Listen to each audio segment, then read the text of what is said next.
But Professor Sachs, many, if not most of the experts that I talk to, strategists on both sides, who are pretty much influenced by the realist school of thought in international relations, predict that China-U.S. relations, like it or not, will only get worse in the coming years and decades, where strategic competition will only get fiercer. Do you share that pessimism? I don't. What's called realism is a kind of cynicism.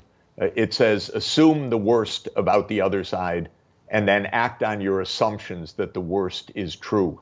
That's what realism is in foreign policy thinking. This is the wrong way to proceed. We need to start from a different point of view.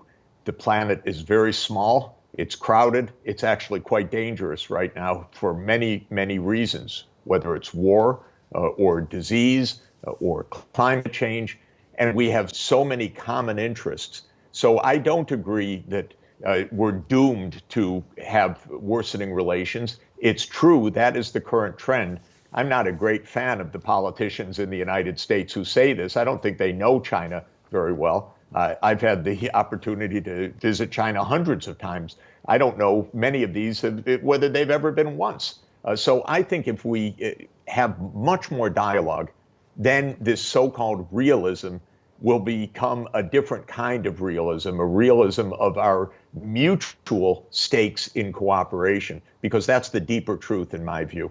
There are two guiding principles in the past century, let's say, about international relations. One is liberalism and the other being realism.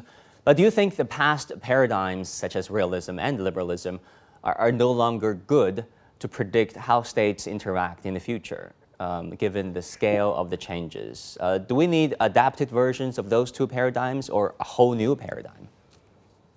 We need the paradigm of multilateralism with sustainable development. That is, not to predict what will go wrong, but to guide what we need, which is cooperation to face common challenges. That's the multilateral system. The best idea a U.S. president ever had, in my view, was Franklin Roosevelt's idea of the United Nations. And we need to make this system work for all countries, not for one country or another country. I don't like alliances. I don't like blocs. We're together. We're on this planet together. It's a small planet and it's very fragile right now. So multilateral, sustainable development should be our guidepost for the 21st century.